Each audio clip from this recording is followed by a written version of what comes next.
ನಮಸ್ಕಾರ ಸ್ನೇಹಿತರೆ. ಭಕ್ತಿ ಮತ್ತು ಪವಾಡಗಳ ಲೋಕದಲ್ಲಿ ಅಸಾಧ್ಯ ಎಂಬುದು ಯಾವುದೂ ಇಲ್ಲ. ಇಂದು ನಾವು ನಿಮಗೆ ತೋರಿಸುತ್ತಿರುವ ಈ ಒಂದು ವಿಡಿಯೋ ಕೇವಲ ಒಂದು ಅಪಘಾತದ ದೃಶ್ಯವಲ್ಲ, ಅದರ ಹಿಂದೆ ಅಡಗಿರುವ ಬೆಚ್ಚಿ ಬೀಳಿಸುವ ಸತ್ಯ. ಮೈಲಾರಲಿಂಗೇಶ್ವರನ ದರ್ಶನಕ್ಕೆ ಹಾಗೂ ಕಾರಣಿಕ ನೋಡಲು ಹೊರಟಿದ್ದ ಆ ಭಕ್ತರ ಗುಂಪಿಗೆ ಎದುರಾಗಿತ್ತು ಸಾಕ್ಷಾತ್ ಯಮನ ರೂಪದಲ್ಲಿದ್ದಂತಹ ಲಾರಿ. ಅದು ಫೆಬ್ರವರಿ 2, 2019 ಮೈಲಾರ ಜಾತ್ರೆಯ ಸಂಭ್ರಮದ ಸಮಯ. ಕರ್ನಾಟಕ ಹಾಗೂ ಮಹಾರಾಷ್ಟ್ರದಿಂದ ಸಾವಿರಾರು ಲಕ್ಷಾಂತರ ಭಕ್ತರು ಅವತ್ತು ಕಾರಣಿಕವನ್ನ ನೋಡಲು ಮೈಲಾರಕ್ಕೆ ಹೋಗ್ತಾ ಇದ್ರು. ಎಲ್ಲರೂ 7 ಕೋಟಿ ಮೈಲಾರಲಿಂಗ ಚಾಂಗಮಲ ಅನ್ನುತ್ತಾ ಹೋಗುತ್ತಿರುವಂತಹ ದೃಶ್ಯ ನಾವು ಕಾಣಬಹುದಾಗಿತ್ತು. ಹಾಗೆಯೇ ನ್ಯಾಷನಲ್ ಹೈವೇ 4 ಅಂದ್ರೆ ಪುಣೆ ಬೆಂಗಳೂರು ರಾಷ್ಟ್ರೀಯ ಹೆದ್ದಾರಿಯಲ್ಲಿ ಬೆಂಗಳೂರಿನಿಂದ ಒಂದು ಕುಟುಂಬ ಈ ಕಾರಣಿಕೋತ್ಸವನ ನೋಡಲು ಖುಷಿಯಿಂದ ಬರ್ತಾ ಇತ್ತು. ಅವರು ಕೂಡ 7 ಕೋಟಿ ಚಾಂಗಮಲ ಅನ್ನುತ್ತಾ ಸಾಗ್ತಾ ಇದ್ರು. ಅದೇ ರಸ್ತೆಯಲ್ಲಿ ವೇಗವಾಗಿ ಧಾರವಾಡ ಕಡೆಯಿಂದ ಬರುತ್ತಿರುವಂತಹ ಒಂದು ಬೃಹತ್ ಲಾರಿಗೆ ಆ ಒಂದು ಫ್ಯಾಮಿಲಿ ಇದ್ದಂತಹ ಕಾರು ಮುಖಾಮುಖಿಯಾಗಿ ಡಿಕ್ಕಿಯಾಗಿ ಹೋಗಿತ್ತು. ಕಾರಿನ ಮುಂಭಾಗ ಸಂಪೂರ್ಣ ಜಜ್ಜಿ ಹೋಗಿತ್ತು. ಸ್ಥಳದಲ್ಲಿದ್ದವರು ಎಲ್ಲರೂ ಆ ಕಾರಿನಲ್ಲಿದ್ದವರ ಕತೆ ಮುಗಿಯಿತು ಅಂತ ಭಾವಿಸಿದ್ದರು. ಆದ್ರೆ ಅಲ್ಲಿ ನಡೆದಿದ್ದೇ ಬೇರೆ. ಆ ಕಾರಿನಲ್ಲಿದ್ದಂತಹ ಒಂದೊಂದು ಫ್ಯಾಮಿಲಿ ಮೆಂಬರ್ಸ್ ಕಾರಿನಿಂದ ಹೊರಗೆ ಬರುತ್ತಾನೆ ಇದ್ರು. ಇದನ್ನು ನೋಡುತ್ತಿದ್ದಂತಹ ಅಲ್ಲಿ ನಿಂತಿದ್ದ ಜನರು ನಿಜಕ್ಕೂ ಬೆಚ್ಚಿ ಬಿದ್ದಿದ್ರು. ಕಾರಣ ಆ ಕಾರಿನ ಪರಿಸ್ಥಿತಿ ನೋಡಿದ್ರೆ ಆ ಕಾರಿನಲ್ಲಿ ಇದ್ದವರು ಯಾರು ಕೂಡ ಬದುಕುಳುವ ಚಾನ್ಸಸ್ ತುಂಬಾನೇ ಕಡಿಮೆ ಇತ್ತು. ಆ ಕಾರಿನಿಂದ ಹೊರ ಬರುತ್ತಿರುವವರು ಕೂಡ ಮೈಲಾರಲಿಂಗ ಚಾಂಗಮಲ ಅನ್ನುತ್ತಾನೆ ಹೊರಗೆ ಬರುತ್ತಾ ಇದ್ರು. ಆಗ ಅಲ್ಲಿದ್ದ ಜನರಿಗೆ ಅರ್ಥವಾಗಿದ್ದು ಇಷ್ಟೇ, ಈ ಒಂದು ಫ್ಯಾಮಿಲಿಯನ್ನ, ಈ ಒಂದು ಕುಟುಂಬವನ್ನ ಕಾಪಾಡಿದ್ದು ಬೇರೆ ಯಾರು ಅಲ್ಲ, ಸಾಕ್ಷಾತ್ ಮೈಲಾರಲಿಂಗೇಶ್ವರನೇ ಬಂದು ಇಲ್ಲಿ ಅವರನ್ನ ಕಾಪಾಡಿದ್ದಾನೆ ಅಂತ. ಆಮೇಲೆ ಸ್ಥಳಕ್ಕೆ ಧಾವಿಸಿದಂತಹ ಹಾವೇರಿ ಜಿಲ್ಲೆಯ ಪೊಲೀಸ್ ಅಧಿಕಾರಿಗಳು ಆ ದೃಶ್ಯವನ್ನ ನೋಡಿ ದಂಗಾಗಿ ಹೋಗಿದ್ದರು. ಕಾರಿನ ಸ್ಥಿತಿ ನೋಡಿದ್ರೆ ಪ್ರಾಣ ಉಳಿಯಲು ಸಾಧ್ಯವೇ ಇಲ್ಲ ಅಂತ ಅನಿಸಿದ್ದರು. ಆದ್ರೆ ಭಕ್ತಿಯ ಪರಾಕಾಷ್ಠೆ ಎಷ್ಟಿತ್ತಂದ್ರೆ ಸ್ವತಃ ಅಧಿಕಾರಿಯೇ ಆ ದೈವಿ ಶಕ್ತಿಗೆ ಕೈ ಮುಗಿದು ನಿಂತಿದ್ದರು. ಇದು ಕೇವಲ ಕಾಕತಾಳೀಯವೇ ಅಥವಾ ಮೈಲಾರಲಿಂಗನ ಪವಾಡವೇ ಅಂತ ಎಲ್ಲರಿಗೂ ಅನಿಸಿತ್ತು. ಹೌದು ಸ್ನೇಹಿತರೆ, ಈ ಘಟನೆ 2019ರಲ್ಲಿ ನಿಜಕ್ಕೂ ಎಲ್ಲ ಭಕ್ತರನ್ನ ಬೆಚ್ಚಿ ಬೀಳಿಸಿದ್ದು ಅಲ್ಲದೆ ಪೊಲೀಸ್ ಅಧಿಕಾರಿಗಳನ್ನೇ ದಂಗುಪಡಿಸಿತ್ತು. ಅಂದ್ರೆ ಕಾರಣಿಕೋತ್ಸವ ನೋಡಲು ಹೋಗುತ್ತಿರುವಂತಹ ಭಕ್ತರನ್ನ ಆ ದೇವರು ಯಾವ ಮಟ್ಟಿಗೆ ಕಾಪಾಡುತ್ತಾನೆ ಅನ್ನೋದಕ್ಕೆ ಈ ಒಂದು ಘಟನೆಯೇ ಸಾಕ್ಷಿಯಾಗಿತ್ತು.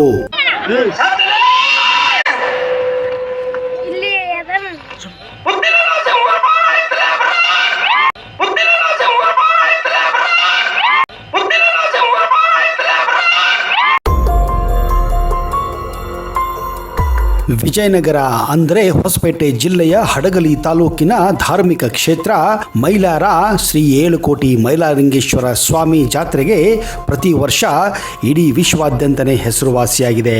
ಇಲ್ಲಿ ನಡೆಯುವ ಕಾರಣಿಕೋತ್ಸವ ಸಲುವಾಗಿ ಜನರು ಕಾದಿರುತ್ತಾರೆ.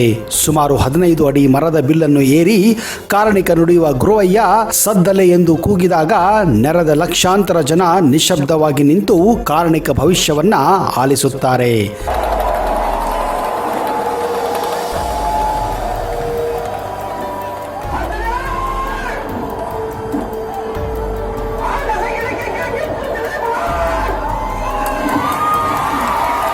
ಧರ್ಮಾಧಿಕಾರಿಗಳಿಂದ ನೇಮಕಗೊಂಡ ಗೊರವಯ್ಯ ನುಡಿಯುವ ಕಾರಣಿಕ ಪ್ರಸ್ತುತ ವರ್ಷದ ಭವಿಷ್ಯ ಅಂದರೆ ಮಳೆ, ಬೆಳೆ, ರಾಜಕೀಯ ಏಳು ಬೀಳುಗಳನ್ನು ನಿರ್ಧರಿಸುತ್ತದೆ.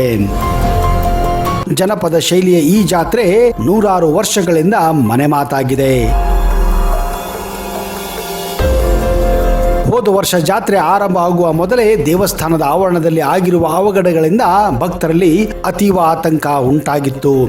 ದೇವಸ್ಥಾನ ಎದುರು ನಡೆದ ಅವಘಡ ಮೈಲಾರಲಿಂಗೇಶ್ವರ ದೇವಸ್ಥಾನದಿಂದ ಉತ್ಸವ ಮೂರ್ತಿ ಹೊರಡುವಾಗ ಶಾರ್ಟ್ ಸರ್ಕ್ಯೂಟ್ನಿಂದ ದೇವಸ್ಥಾನದ ಮುಂಭಾಗದಲ್ಲಿರುವ ಪಾದಗಟ್ಟೆಯ ತ್ರಿಶೂಲ ಮುರಿದು ಬಿದ್ದಿತ್ತು. ಇದರಿಂದ ಜಾತ್ರೆ ಮುಗುವ ಮೊದಲೇ ಇದು ಅಪಶಕುನವ ಎಂಬ ಚರ್ಚೆಯನ್ನು ಭಕ್ತರು ಮಾಡಲು ಪ್ರಾರಂಭಿಸಿದ್ದರು. ಹೀಗಾಗಿ ಮೈಲಾರ ಕಾರಣಿಕ ಆಗುವವರೆಗೂ ಭಕ್ತರ ಮನದಲ್ಲಿ ಆತಂಕದ ಛಾಯೆ ಮೂಡಿತ್ತು. ದೇವಸ್ಥಾನದಿಂದ ಡೆಂಕನ ಮರಡಿಗೆ ಮೌನ ಸವಾರಿ ನಡೆಯುವಾಗ ಈ ಅವಘಡ ಸಂಭವಿಸಿತ್ತು.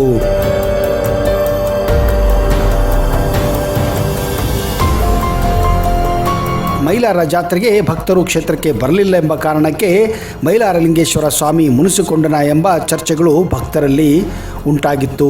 ಮೈಲಾರಕ್ಕೆ ತೆರಳಿದಂತಹ ಭಕ್ತರನ್ನು ತಡೆದಿದ್ದ ಪೊಲೀಸರು ಹಿಂದಕ್ಕೆ ಕಳಿಸಿದ್ದರು.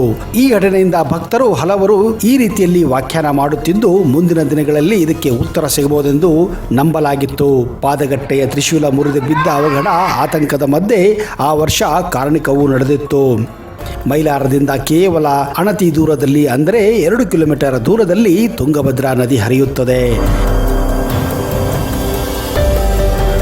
ಮೈಲಾರಕ್ಕೆ ಇನ್ನೂ 6 ಗ್ರಾಮಗಳು ಪ್ರಾಚೀನ ಕಾಲದಲ್ಲಿ ಸೇರಿದ್ದವು. ಆದ್ದರಿಂದ ಈ ಗ್ರಾಮದ ದೇವರಾದ ಶ್ರೀ ಮೈಲಾರಲಿಂಗೇಶ್ವರ ಸ್ವಾಮಿಗೆ 7 ಕೋಟಿ ಮೈಲಾರಲಿಂಗ ಎಂದು ಕರೆಯುತ್ತಾರೆ. ಏಕೆಂದರೆ 7 ಗ್ರಾಮಗಳಿಗೆ ಕೋಟೆಗಳಿದ್ದವು. ಈ ಸ್ಥಳಕ್ಕೆ ಪುರಾಣದಲ್ಲಿ ಮೈಲಾರಿ ಎಂದು ಕರೆಯಲಾಗುತ್ತಿತ್ತು. ಮೈಲಾರಿ ಅಂದರೆ ತ್ರಿಮೂರ್ತಿಗಳ ಸಂಗಮವೆಂದರ್ಥ. ಮೈಲಾರ ಆಡುನುಡಿಗಳಲ್ಲಿ ಅಕ್ಷರ ಬದಲಾವಣೆಯಿಂದ ಮೈಲಾರವಾಗಿದೆ. ದಾನವರನ್ನು ಸಂಹರಿಸಿ ಮರುದಿನ ಪರಮಾತ್ಮನು ಬಿಲ್ಲನ್ನು ಅರ್ಧ ಭಾಗಕ್ಕೆ ಏರಿ ರೈತರಿಗೆ ಬೇಕಾದ ಮಳೆ ಬೆಳೆ ಭವಿಷ್ಯವನ್ನು ನುಡಿದಿದ್ದನೆಂದು ಇಲ್ಲಿ ನಂಬಲಾಗುತ್ತದೆ. ಇದೇ ಕಾರಣ ಪ್ರತಿ ವರ್ಷವೂ ಸಹಿತ ಬಿಲ್ಲನ್ನು ಅರ್ಧ ಭಾಗಕ್ಕೆ ಏರಿ ಗೊರವಯ್ಯ ಭವಿಷ್ಯವನ್ನು ಕೂಡ ನುಡಿಯುತ್ತಾನೆ. ಈ ಕಾರ್ಯಕ್ರಮಕ್ಕೆ ಕಾರ್ಣಿಕೋತ್ಸವ ಎಂದು ಕೂಡ ಕರೆಯುತ್ತಾರೆ. ಪ್ರತಿ ವರ್ಷ ಫೆಬ್ರವರಿ ತಿಂಗಳಲ್ಲಿ ಜಾತ್ರೆ ಜರುಗುತ್ತದೆ. ಈ ದಿನದಲ್ಲಿ ಗೊರವಯ್ಯ ಬಿಲ್ಲನ್ನು ಏರಿ ಕಾರ್ಣಿಕವನ್ನು ನುಡಿಯುವುದು ಒಂದು ವಾಡಿಕೆಯಾಗಿದೆ. ಇದೇ ಕಾರಣ ಈ ಜಾತ್ರೆಗೆ ಜನಸಾಗರವೇ ಹರಿದು ಬರುತ್ತದೆ.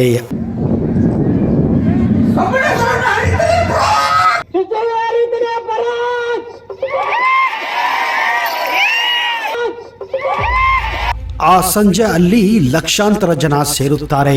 ಆದರೆ ಕಾರಣಿಕ ನುಡಿಯೋ ವೇಳೆ ಒಂಚೂರು ಸದ್ದು ಹೊರಬಾರದೇ ಇರೋದು ಅಲ್ಲಿನ ವಿಶೇಷತೆ ಹಾಗೂ ವಿಸ್ಮಯತೆ.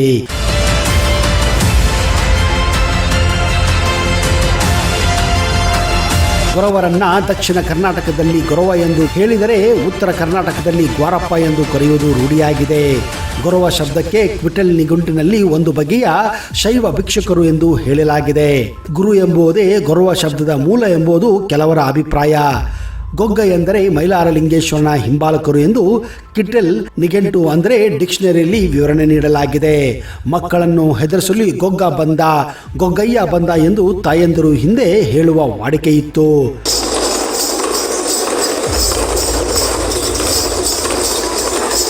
ಗೊರವರು ಮೇಳ ನಡೆಸುವುದು ಇದೆ. ರಾತ್ರಿಯಲ್ಲಿ ನಡೆಯುವ ಈ ಮೇಳದಲ್ಲಿ 3 ಜನ ಭಾಗವಹಿಸುತ್ತಾರೆ. ನಡುವೆ ಇರುವ ಕತೆಗಾರ ಡಮರುಗ ಆಡಿಸುವ ಕಥೆಯನ್ನು ನಿರೂಪಿಸುತ್ತಾ ಹೋದರೆ ಉಳಿದ ಇಬ್ಬರು ಅದೇ ರೀತಿ ನುಡಿಸುತ್ತಾ ಹಿಮ್ಮೇಳದಲ್ಲಿ ಹಾಡುತ್ತಾರೆ. ಈ ಸಂದರ್ಭದಲ್ಲಿ ಮೈಲಾರಲಿಂಗನ ಲೀಲೆಗಳನ್ನು ಪ್ರಮುಖವಾಗಿ ಹಾಡುತ್ತಾರೆ. ಆದರೆ ಮೈಸೂರು ಭಾಗದಲ್ಲಿ ಕೆಲವರು ಮಾದೇಶ್ವರ ಮತ್ತು ಮಂಟೇಸ್ವಾಮಿ ಕಾವ್ಯಗಳನ್ನು ಹಾಡುವುದು ಇದೆ.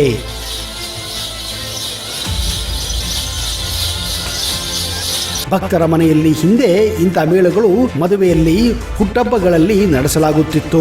ದಕ್ಷಿಣ ಕರ್ನಾಟಕದ ಗೊರವರಿಗೂ ಉತ್ತರ ಕರ್ನಾಟಕದ ಗೊರವರಿಗೂ ವೇಷಭೂಷಣದಲ್ಲಿಯೂ ಅಲ್ಪ ಸ್ವಲ್ಪ ವ್ಯತ್ಯಾಸವಿದೆ. ದಕ್ಷಿಣದಲ್ಲಿ ಕಂಬಳಿ, ನಿಲುವಂಗಿ, ಗೊರಳಲ್ಲಿ ಭಂಡಾರ ಇಡುವ ಹುಲಿ ಚರ್ಮದ ಚೀಲ, ಕವಡೆ ಸರ, ಹೆಗಲಲ್ಲಿ ಭಿಕ್ಷಾಪಾತ್ರೆ, ದೋಣಿ, ಕೈಯಲ್ಲಿ ಡಮರುಗ, ತ್ರಿಶೂಲ ಇವು ಮುಖ್ಯವಾಗಿವೆ. ತಲೆಯ ಮೇಲೆ ಬಿಳಿಯ ರುಮಾಲು ಇರುತ್ತದೆ. ಕೆಲವೊಮ್ಮೆ ಕರಡಿಯ ಕೂದಲು ಕುಲಾವಿ ಧರಿಸುವುದು ಉಂಟು.